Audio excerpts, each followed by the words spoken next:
How's it going, everybody? This is Max, and today I'm going to be doing a review of my new to me 2025 BMW S1000 XR. It's kind of been a long awaited video I've been meaning to push out. I've just been kind of focusing on getting GoPro footage and putting miles on it. Now that I got about 1,200 miles on it, I kind of feel like I have a good understanding of the bike now. So to me, this bike kind of stood out as like an interesting buy. I've ridden a lot of adventure bikes in the past. I work at a KTM dealership here in Marietta, and I spent a lot of time on the 1290s, 798 90s, and I always felt like I was looking for something that was more sporty. I mean, like the 1290S is a very good bike, but looking for something in 17-inch front wheel, real comfortable. And the only bike I could really come across was the Tracer 9 or the XR, and to me, I mean, the Tracer 9 is a good bike, just a little bit down on power for my liking. So I ended up settling on the XR here with some good updates for 2025, which include the engine. They bumped it up about 5 horsepower over the previous year. They changed some stuff in the front end as well. Ergonomics got changed, as well as the seat. It's a little bit wider now. Display pretty much the same as the past couple years, but other than that, pretty close to how the bike's been since 2020, but I'm glad to see that they made some updates for 2025. Now when it comes to some of like the riding impressions, right away when I got my first 300 miles in on it, I was blown away about how smooth the quick shifter was. Coming from the KTMs, quick shifters have always been pretty good, but something like this, especially with the damper that's on there, the shifting action just always feels perfect. I never had to miss a shift or bump me back out of gear. Everything seems to be pretty dialed in on that on the transmission on this bike. Suspension, that was another big one for me. The electronic suspension is nice, and it's a nice upgrade coming from the KTMs. I was on an 890 Adventure previously, and it's nice being able to just hit a button and change the dampening modes from soft to dynamic. I feel like dynamic could be a little bit stiffer when you start to push the bike a little bit harder, but for most use cases, I feel like dynamic's pretty good in the canyons. As far as like getting some miles in on it, I mean, now that I'm at about 1,200, got my first service done at about 550 miles. Over like longer distances, I don't really see any ergonomic issues with it. The bars are in the right place, the seat's nice and wide. Nothing really that stood out to me. Once I get past like the hour-and-a-half mark, the usual stuff starts to set in for me, such as my butt and the seat starts to numb me up a little bit. But I've never really found a seat on a motorbike that kind of allows me to ride for more than 2 hours without hurting just a little bit. But honestly, this is probably one of the better ones I've tried. Now, some of the practicalities and technology in this bike are very good. The ABS, the traction control, and the engine management all work very good. I like the fact that you can change different power modes on it.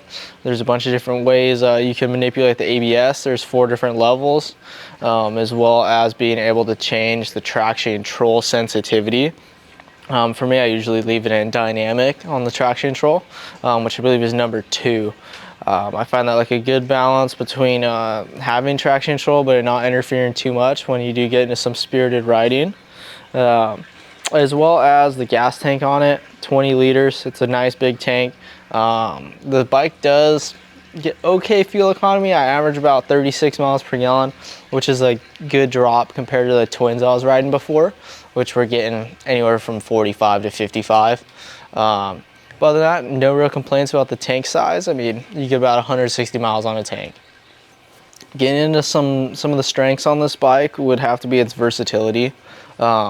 It's on a fine balance between a full-on super sport and a touring bike, and I find it balances those things very good. It doesn't give up too much comfort for performance, and it also doesn't sacrifice on performance for too much comfort, and I find it splits everything pretty good in the middle. Especially with the engine, I mean, that's one of the biggest selling points for me is that S1000 single R engine, 170 horsepower, 4 cylinders, revs to about 12,000 RPM. and it's always a joy to ride.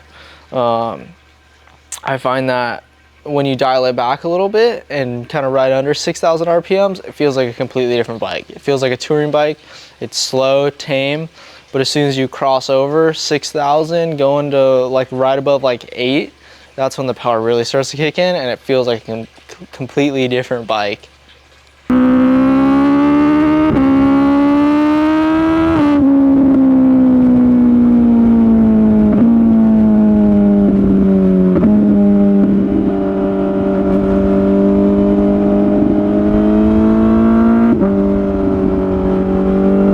Moving on to some of the trade-offs of this bike, I would have to say it would have to be the weight.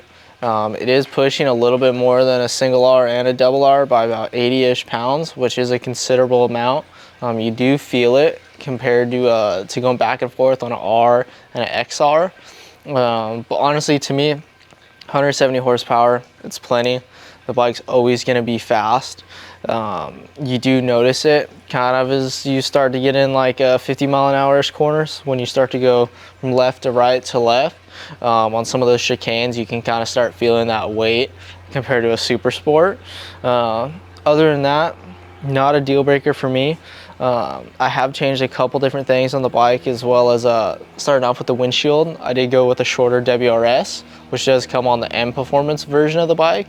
I found the stock one, it's great, no issues, but it's a little bit tall for my liking, and I don't really commute too far for work, so I ended up going with the shorter one. Helps improve the visuals for me just a little bit.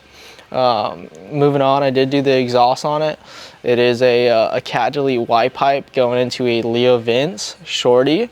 For me, I do like loud exhaust, and I mean, this one is probably the first exhaust where I've been that's a little bit too loud.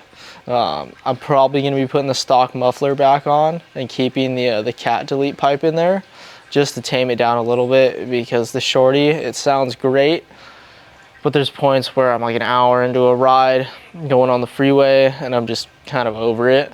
But other than that, those are the two main mods I've done so far. I almost forgot, I did put tires on it. I got rid of the Bridgestone T32s and swapped them out for Bridgestone RS11s. I was kind of on the brink between RS11s or S23s. And for my riding, I don't commute far. I don't really see myself going on the freeway much either, so I thought I'd splurge and get the RS11s because I do ride the canyons a lot, and honestly, no complaints so far. They're a great tire. I found them pretty comparable to a Rosso Corsa, or kind of even touched into Super Corsa territory. Moving on to who I think this bike is for. I feel like if you were to choose one bike, this would probably be the one. I mean, if you are kind of limited on space or kind of the budget to have two bikes or keep two up and running, this is going to be the do-it-all bike.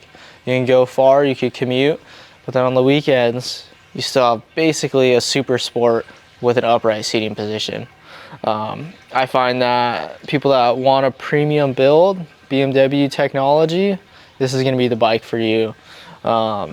Now, someone that I don't think this bike would be for is someone strictly commuting and doesn't do any spirited riding, wants to do a track day, or doesn't go to the canyons. I would probably push those people away. Obviously, this bike isn't meant for it, but if you do want to go on a dirt road or so, that's kind of going to be a limitation. There's no protection under the bike. In stock, there isn't even a radiator guard. So it's something to look out for. I mean, if you ever do want to go on a little bit exploring, or maybe sometimes you get stuck on a really bumpy road or some construction, I'd maybe push someone towards a GS 1300. Overall, my final verdict is the 2025 S1000 XR is honestly a very compelling package between a sport bike heart and touring capabilities. I find the electronic features, the comfort, the ergos, it all comes together in this one package that I really do like. Even after riding it for a month straight, I haven't really found any complaints to me that are really a deal breaker or make me want to complain about them. I find that if you're looking for a high performance machine that doesn't sacrifice too much comfort and too much performance, this is probably going to be the best bike for you. Other than that, thank you guys for watching. I hope you enjoyed my quick little overview / review at 1,200 miles on my 2025 BMW S1000 XR.